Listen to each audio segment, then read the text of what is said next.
Hi friends, అందరికీ welcome to my channel Advaita all in one. Friends, ఇక్కడ ఇదంతా మా బేస్మెంటము. ఇదంతా క్లీన్ చేయాలనుకుంటున్నాం కానీ కుదరట్లేదు. చాలా చెట్లు ఉన్నాయి. అక్కడక్కడ కాకర తీగ ఉంది. సో దానికి కాకరకాయలు పెరుకుదామని వెళ్తున్నాను నేను. సో ఎలాగో వెళ్తున్నాను కదా, ఒకసారి చూపిద్దాంలే అన్నట్టు ఈ వీడియో తీస్తున్నా. ఇది వచ్చేసి ఏం చెట్టు, నాకు ఏం పూల చెట్టు నాకు పేరు అయితే తెలియదు, కానీ వైట్ కలర్ ఫ్లవర్స్ అయితే కాస్తాయి ఇక్కడ. సో ఇది వచ్చేసి తులసి చెట్టు ఫ్రెండ్స్.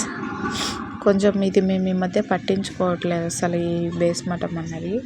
సో అందుకు ఇలా ఉంది. మొన్న అయితే మొత్తం అన్ని చెట్లన్నీ కొట్టేశాడు మా ఆయన, పాము వచ్చిందని చెప్పి. నేను చెప్పాను కదా ఇదివరకటి వీడియోలో పాము వచ్చింది అని. అది మళ్ళీ సెకండ్ టైం కనిపించింది. సో దానివల్ల మొత్తం ఏమన్నా బేస్మఠం లేకపోతుందేమో అన్నట్టు మేము అక్కడ మొత్తం అంతా చెట్లన్నీ పీకేసాం ఫ్రెండ్స్. పీకేసి అక్కడ చెట్లు ఉండేటివి, ఒక 2 వేప చెట్లు అలా ఉండేటివి బేస్మెంట్లో. సో అవన్నీ కొట్టేసి మొత్తం అంతా క్లీన్గా గడ్డి అవంతా పీకేసాము. మా అత్త వాళ్ళకి ఎనుములు ఉన్నాయి. సో వాళ్ళు వచ్చి పీక్కొని వెళ్ళిపోయారు. ఇక్కడ చూడండి, మొత్తం ఇదంతా కాకర పొద. అక్కడక్కడ కాకరకాయలు, సన్న కాకరకాయలు కూడా మొత్తం పండుబారిపోతున్నాయి. సో అందుకని చెప్పి నేను సన్నవి కూడా పీకేసాను ఫ్రెండ్స్ ఇక్కడ. సో నేను ఒక విషయం చెప్తాను ఫ్రెండ్స్, ప్రతి వీడియోలోనూ ఏదో ఒక మ్యాటర్ అయితే చెప్తున్నా. ఎందుకో నాకు అంటే నేను రియల్ లైఫ్లో ఫేస్ చేసినవన్నీ కూడా, నేను ఫేస్ చేసినవి అలాగే చూస్తున్నవి కూడా నేనైతే మీకు షేర్ చేసుకుంటున్నా. నేను ఎవరితోనూ మాట్లాడను ఫ్రెండ్స్, ఇలా వీడియోస్ ద్వారా నా సబ్స్క్రైబర్స్తో మాత్రమే మాట్లాడుతున్నా. సో అలాగా ఈరోజు అయితే ఒక ఇన్సిడెంట్ షేర్ చేద్దాం అనుకుంటున్నా. సో పల్లెటూర్లలో ఎలా ఉంటుందంటే ఇప్పటికీ ఉంది ఫ్రెండ్స్. అంటే పెద్దవాళ్ళ దగ్గర, అంటే బాగా డబ్బున్నోళ్ళ దగ్గర ఉంది, అలాగే పల్లెటూర్లలో కూడా ఉన్నాయి ఇలాంటివన్నీ. ఏంటంటే కొంతమంది లైఫ్లో అంటే వాళ్ళకి తెలియకుండా కొన్ని జరిగిపోతూ ఉంటాయి. సో అలా జరిగిన వాటిల్లో పెళ్ళి కూడా ఒక పార్టే. సో నా లైఫ్లో అలాంటిది జరిగింది. నా లైఫ్లోనే కాకుండా వేరే వాళ్ళ లైఫ్లో కూడా జరిగాయి.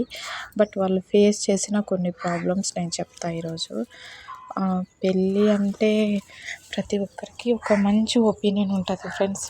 పెళ్ళి చేసుకోవాలి, లైఫ్ హ్యాపీగా లీడ్ చేయాలి, అది ఇదని ఉంటుంది. కానీ పెళ్ళి అయిపోయిన తర్వాత తెలుస్తుంది ఫ్రెండ్స్, మన సరౌండింగ్లో ఉన్న మనుషుల వల్ల కానీ, మన ఇంట్లో ఉన్న మనుషుల వల్ల కానీ కొందరు బిహేవియర్ని బట్టి అవి తెలిసిపోతాయి. సో ఇక్కడ ఏం జరిగిందంటే, నేనని కాదు, కొంతమంది లైఫ్లో జరిగినవి చెప్తున్నా నేను. నా లైఫ్లో కూడా ఉన్నాయి, బట్ నేను అవి అంత క్లియర్గా చెప్పట్లేదు.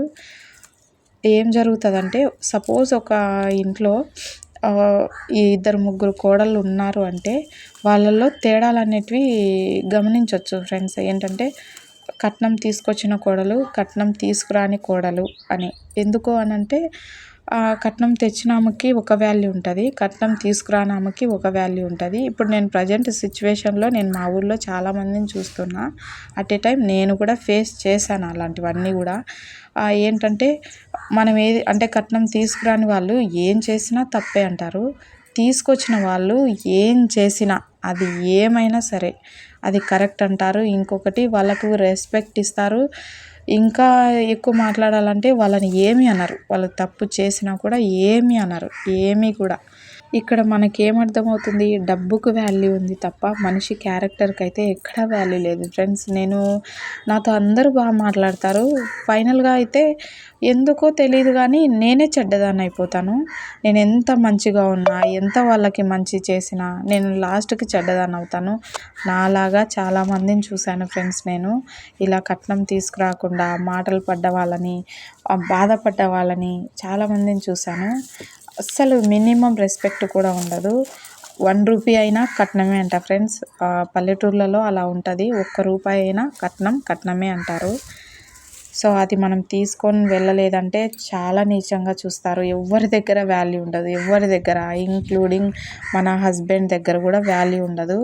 ఇంకొకటి ఏంటంటే, మన భర్త అనేవాడు కరెక్ట్గా ఉండి మనకి సపోర్ట్ చేశాడు అంటే మనం ఇంట్లో వాళ్ళతోనైనా, బయట వాళ్ళతోనైనా, ఎవరితోనైనా ఏమైనా మాట్లాడగలం. కానీ మన భర్త అనేవాడు కరెక్ట్గా లేకపోతే మన లైఫ్ ఎలా ఉంటుందంటే కుక్క కన్నా దారుణంగా ఉంటుంది. సో అది తలుచుకోవడానికి కూడా చాలా బాధగా అనిపిస్తుంది ఫ్రెండ్స్. అంత దారుణమైన సిచ్యువేషన్లో ఉన్న ఆ లేడీస్ని నేను చూశాను. భర్త పట్టించుకోలేదంటే ఇంట్లో ఉన్న చిన్న చిన్న పిల్లలు ఉంటారు కదా, సో ఆ పిల్లలు కూడా కేర్ చేయరు, చాలా నీచంగా మాట్లాడతారు. సో ఇది అవసరమా అనిపిస్తుంది. పెళ్ళైపోయి ఎన్నో ఆశలతో పెళ్లి చేసుకున్న అమ్మాయికి ఇవన్నీ జరిగిన తర్వాత ఆ హస్బెండ్ మీద, ఆ వైఫ్ మీద, బాయ్ కానీ గర్ల్ కానీ వాళ్ళ మీద మంచి ఒపీనియన్ అనేది పోతుంది ఫ్రెండ్స్, అసలు ఉండదు. ఇంకా చెప్పాలంటే ఆ వైఫ్కి హస్బెండ్కి ప్రేమ అనేది పూర్తిగా చచ్చిపోతుంది.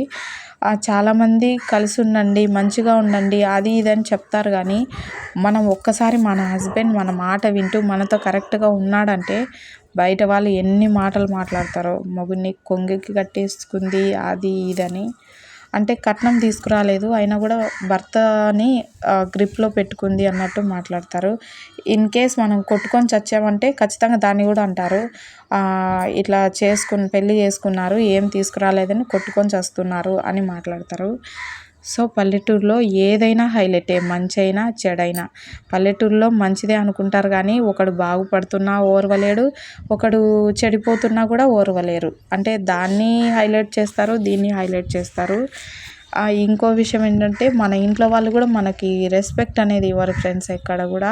సో నేను ఈ మధ్యకాలంలో నాకు అన్నీ బాగా అర్థమవుతున్నాయి. నేను గత 10 ఏళ్ళుగా ఏవైతే భరిస్తున్నానో, ఏవైతే పడ్డానో అన్నీ కూడా నాకు ఈ మధ్య ఎందుకో నాలాంటి వాళ్ళు ఎక్కడో చోట ఉంటారు కదా అన్నట్టు నేను వీడియోస్ ద్వారా షేర్ చేస్తున్నా. దయచేసి ఎవరికైనా నచ్చకపోతే స్కిప్ చేసేయండి ఫ్రెండ్స్. ఇది కొంతమంది కోడళ్ళు కానీ కూతుర్లు కానీ ఎవరైనా ఫేస్ చేసే ఉంటారు. సో అందుకని చెప్తున్నా. వీడియో నచ్చితే ప్లీజ్ లైక్ చేయండి. ఓకేనా? Bye friends.